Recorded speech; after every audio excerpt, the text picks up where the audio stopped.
Gue punya cerita Moebi tentang salah satu anak panti asuhan yang ketemu dalam tanda kutip ibu aslinya selama dia tinggal di panti. Jadi cerita kali ini terjadi di satu panti asuhan yang ada di daerah Jawa Tengah. Gue gak bisa sebutin daerah spesifiknya. Kejadian itu sekitar tahun 2005-an dan panti asuhan ini tuh isinya gak terlalu banyak lah, kira-kira cuma 20 orangan. Dan mayoritas tuh anak-anak umur 7-10 tahun. Tapi ada 3 perempuan yang udah deket banget karena mereka dari bayi tuh di panti asuhan ini.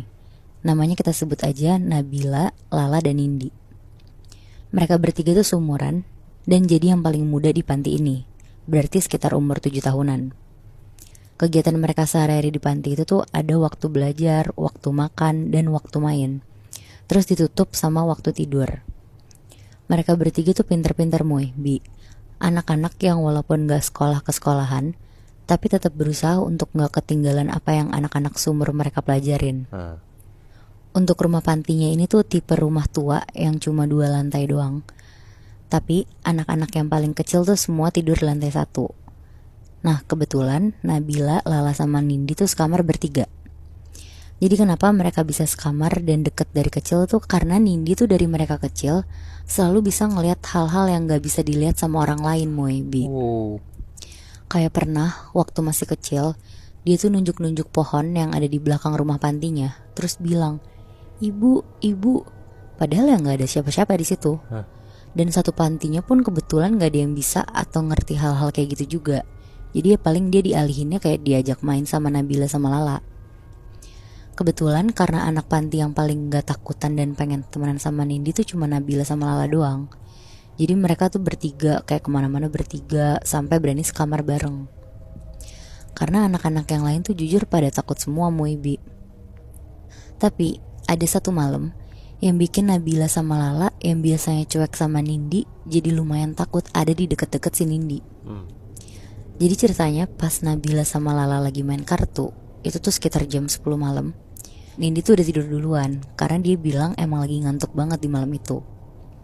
Terus pas lagi asik-asik main nih Bi, tiba-tiba Nindi tuh duduk di kasur menghadap ke jendela kamar mereka. Jadi posisinya itu tuh kamar mereka tuh jendelanya ngehadap ke arah taman belakang. Dan gordennya tuh warna putih tipis tapi masih bisa kelihatan keluar gitu loh. Iya. Terus Nabila sama Lala tuh posisinya duduk di lantai di dekat pintu. Kan Nabila sama Lala tuh hadap-hadapan ya. Jadi otomatis salah satunya si Lala ngelihat ke arah jendela dan Nabila ke arah pintu kan. Nah Lala tuh di situ ngelihat Nindi kayak lagi dadah-dadah tapi ke arah jendela itu. Tapi pas Lala pastiin lagi tuh nggak ada siapa-siapa di situ. Akhirnya Lala teriak lah, "Nindi, kamu dadah-dadahin siapa sih?" Nindi tuh langsung nengok ke Lala sambil jalan ke arah pintu. Terus bilang, "Sebentar ya, aku dipanggil." Aduh. Wow. Terus Nindi langsung lari tuh keluar kamar. Nah di situ posisinya Nabila sama Lala tuh nggak berani buat ngikutin si Nindi karena ya yang pertama itu udah malam banget dan pasti dimarahin ibu panti juga kalau misalkan mereka tuh ketahuan belum tidur kan. Akhirnya mereka tuh karena penasaran cuma berani ngelihat keluar jendela doang. Mereka nengok kanan, kiri, bener-bener nyariin orang karena mereka tuh ngiranya di luar ada orang yang dadahin Nindi. Iya. Tapi tuh gak ada Bi. Cuma beberapa detik kemudian mereka tuh kaget banget ngelihat Nindi lagi jalan kayak jalan yang setengah loncat gitu loh. Kayak ngerti gak anak kecil yang jalan kegirangan gitu. Nah Nabila sama Lala tuh ngelihat Nindi jalan sendirian ke arah pohon yang ada di pojok halaman belakang. Pas ngelihat itu, Nabila sama Lala tuh langsung lari ke kamar ibu panti buat ngasih tahu kalau Nindi tuh lagi main sendirian di halaman belakang. Akhirnya mereka bertiga bareng ibu panti tuh langsung nyamperin Nindi. Dan pas disamperin mereka tuh lihat Nindi tuh udah di atas pohon lagi duduk sambil ketawa-tawa. Buset.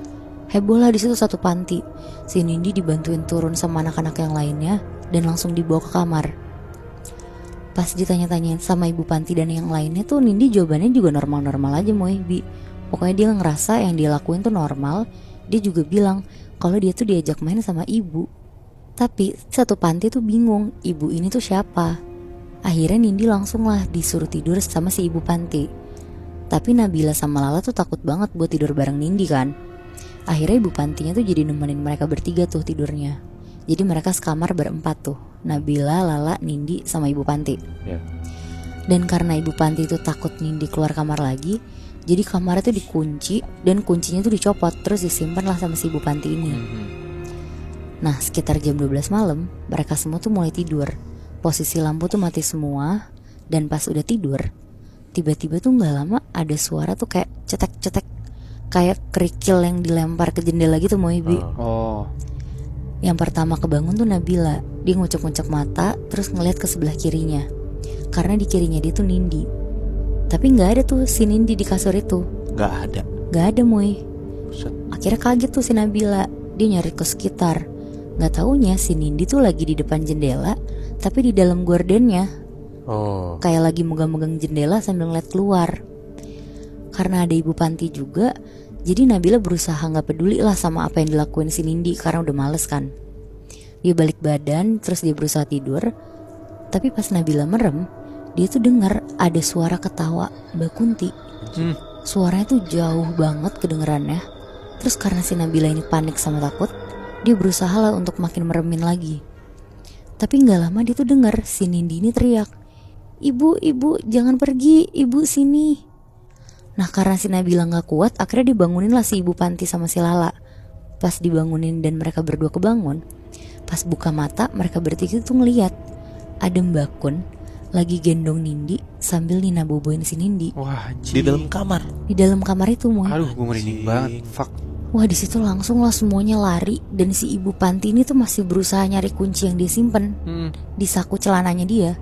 Karena nyarinya sambil panik, jatuhlah itu kunci ke kolong tempat tidur.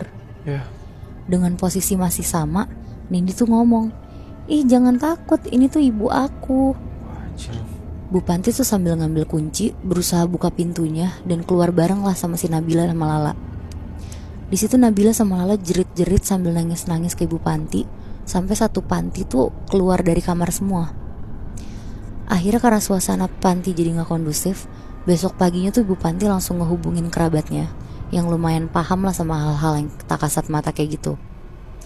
Dan pas Nindi dipanggil dan dibacain, ternyata Moibi, sosok Mbak Kun yang dipanggil ibu sama Nindi itu tuh beneran ibunya Nindi, yang udah meninggal 7 tahun lalu karena kecelakaan bareng Nindi pas Nindi masih bayi. Jadi Nindi tuh emang dititipin di situ sama orang yang nolongin ibunya Nindi, karena ibunya tuh meninggal di tempat lah satu keluarga kecuali Nindi. Akhirnya tapi setelah kejadian itu, Nindi tuh langsung ditutup mata batinnya. Dan setelah itu tuh gak pernah ada lagi tuh kejadian Nindi ngeliat hal-hal gaib lagi.